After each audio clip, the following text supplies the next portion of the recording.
Good morning, everyone. What's going on? Kyle Henderson along with Coach Sean, Bama Football on YouTube. Coach, good morning, man. It's an amazing Saturday. It's always a blessing, to get to the weekend. It's always a blessing to wake up, man. So love having you here. Weekend targets, Coach. Let's dive right into it. What's on your mind when we talk weekend targets?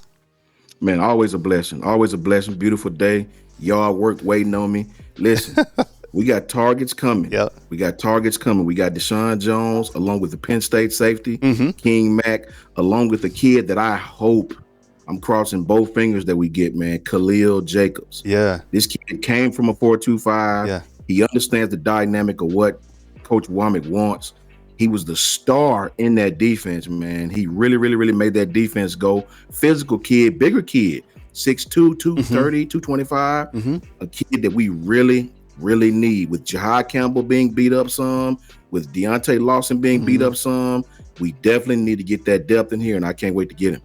Yeah, I think when you look at a player like Khalil Jacobs, if I was to be confident in any guys who do commit this weekend or whenever it takes place, I would be, not surprised if he commits sooner than later.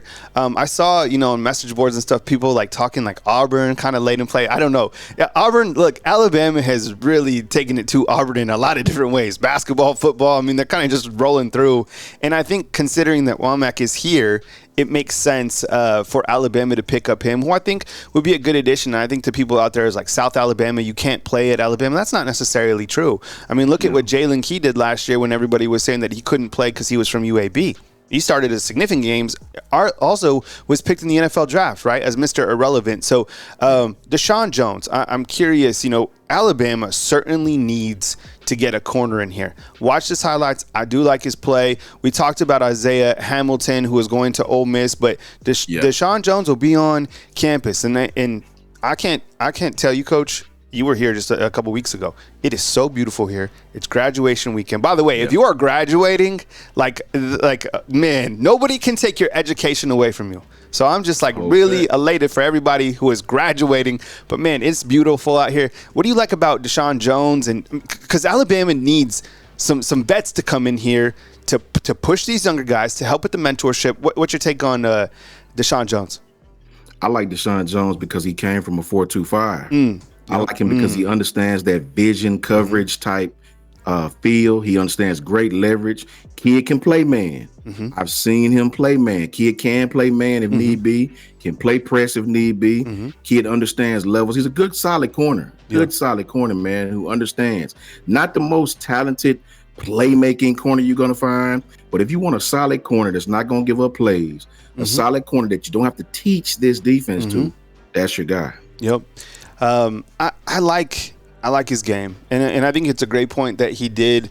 He's part of the 4.25. Another guy that I wanted to talk about is King Mack. First of all, one of the dopest names, right? You had Kool-Aid head out, but I mean, if you get King Mack, he's a younger guy, played mostly special teams for Penn State. Have you had any chance to look at some of the detail with King Mack? I did. I think with King Mack, they see a kid that's going to blossom into something. I think with King Mack, he'll provide great depth and he'll come into an already young room. But this kid is ahead of the curve, man. He understands this type of defense. He understands what's required of him, when it comes to leverages and one safety high, two safety high, and he's physical. He's physical on special teams. So it's a kid that has played, right? Another young guy nonetheless, but at least he's had game reps. He's played on special teams. He understands what it is to go out there in front of 100,000+ people. And I would not mind having him in this room. That's a whole fact. Adam Lampello, what's up? Good morning to you, man. Good morning, Kimberly. Everybody in the Undefeated. Good morning, Matthew Nelson. What's up, man? Appreciate you being here. Chris from New Jersey. Adam is saying none of them will beat the 5-star freshman, which could very well be the case. And I think when Alabama looks at their roster, it was clearly depleted in the secondary because you also have, think about the transfers who are coming in. Under Coach Saban, you have Demani Jackson. Then you added Keon Sabb. You have Cam Howard, who came over from Charlotte. You need guys, right? You need guys like King Mack. He might not be able to beat out one of these other guys, but you need guys because of all the talent that left Alabama. And these guys have played, and these guys do have experience. But that is a good point. Like, just because you have experience somewhere else, man, these guys are heavily touted and already have kind of went through the system, have worked with Mo Lindquist and Colin Hitchler in the secondary. So they do have an added advantage, but I like the fact that they are going for some vets. And speaking of a vet, he's played in 34 appearances, is Kobee Minor. Coach, have you had a chance to do some detail on Minor? He's from Indiana, was also at Texas Tech. It's crazy, Coach? It's amazing now to see how many players have been at other spots. Like Jeremy Bernard, he was at Michigan State. Then he went to Washington. Yeah. Now he's at Alabama. Kobee Minor, my detail, Texas Tech in Lubbock. Then he goes up to Indiana. And, coming for a visit next weekend. What's your take on Kobee Minor? I like Kobee Minor. See, I'm a little different, man. I respect the stars. I respect it. But the stars only tell me what you did in high school. These other kids, true enough, they may not have been as highly recruited coming out of high school, but they've been in college. They understand what it is to go out there in front of 100,000+. Look at Keon Sabb. He was at another place. He was like their third safety, but he came to Bama and started, right? Mm-hmm. This kid made honorable mention. He earned honorable mention for the Big Ten. Mm-hmm. Honorable mention means where you weren't quite in the top all Big Ten athletes, you were right there. Right there. This kid is 6 foot, 185, from Dallas, Texas, come from good high school programs. I think if nothing less, he will compete for this job. He will compete for this job. We're very, very young opposite Demani Jackson, extremely young. And I just enjoy the fact we can bring in some competition right now that's not freshmen. Yeah. Coach, before we move to point 3, I appreciate you guys being here. I'm going to be here about until 10:25. I got to take my son. He's working his first 8-hour shift, which is cool at Chick-fil-A. Fatherly responsibilities. I have full custody of my kids, so it's important to take care of your kids. Right, Coach? Mia, just rocking with you all the time.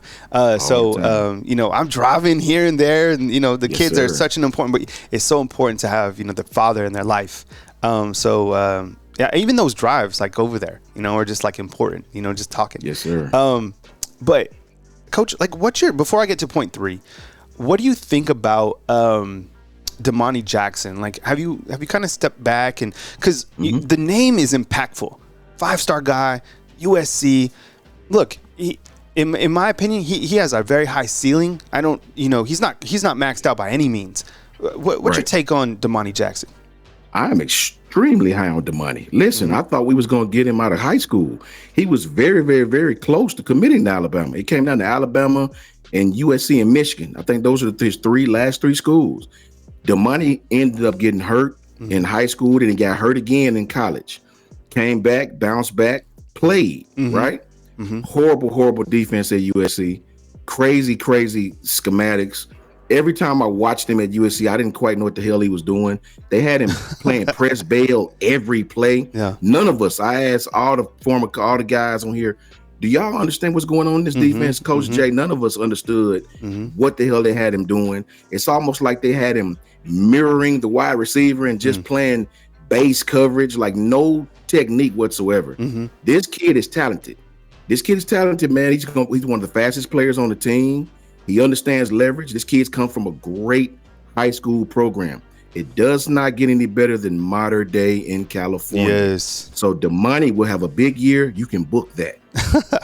And another guy came out of modern day. He's not too bad, right? I mean, he's like the first pick in the NFL draft. Bryce Young, right? That's a fact. Coach, when we were talking, and I know you like to talk to running backs because you were a running back. Yes, this running back room, every time I put up a poll or every time I talk about the running back room, the first thing is you're sleeping on Richard Young. So we are starting with Richard Young. Yeah. So I was surprised during A-Day that he only ran for 27 yards. The yards after contact probably were 27. I didn't realize how physical of a runner is. He ran pissed off. Like, he didn't have his shot last year, and I think he's just kind of like emulating, I can carry the rock when my name is called. What is your take on Richard Young? Let's start right there to highlight him because he's a dude. He's ready. I think Richard Young is just as talented as Jam or Justice. I'm on record saying this. This kid is just the product of having two other backs of similar fashion right in front of you. Richard is going to play, though. This offense with the pin and pull, with the counters, with the counteraction, with the mixes, the pre-snap motion, Richard's going to play. Yeah. 3 running backs will play in this offense. Richard Young is just as talented. He may even be a little more stronger between the tackles at the point of contact, more east and west guy, north and south. I mean, this guy, Richard, is no drop-off. There is no such thing as drop-off when you go to our third back. And I really, really feel like our running backs are being disrespected. I saw a list where Bama was like number 5 in running back rooms or 6 or something like that. Man, that is utterly ridiculous, bro. Yeah. So, yeah, Richard Young will have a great season. He will play. Shout out to him for staying at Bama, too. Yeah. Really good point. And you also had Daniel Hill and Kevin Riley who will be added on as well. I wanted to talk about Richard Young because every time we talk running backs, people are like, you slept on him. Hey, MRM, we appreciate you. What about the kid from Wake Forest or Arizona State, those 2 corners? So Ed Woods, the Arizona State corner, he committed to Michigan State. And then Deshaun Jones, who's out of Wake Forest, he will be in town this weekend, probably already here. And then Isaiah Hamilton is chosen to go to Ole Miss, which will be interesting. I talked about this before. He will probably be opposite side of Trey Amos, who was also from Alabama, right? And I'm still upset that he left because I liked Trey Amos's game. I don't know if he left for the bag or for whatever. He would have been the guy in the biggest spotlight in college football. I liked his game, Coach. But before we move to some of the running backs, do you want to just chime in real quick on Trey Amos? Yeah, it disgusts me, and I have no recollection of why this guy would want to leave at the time. You were going to be the top corner going into the next season. Man. That points me to NIL, right? You were going to be the man at the cornerback spot. Maybe it was NIL. I don't know, Kyle. It's just a very, very, very frivolous situation to go from one SEC West team to another, and he'll be starting. So, next man up. Yep.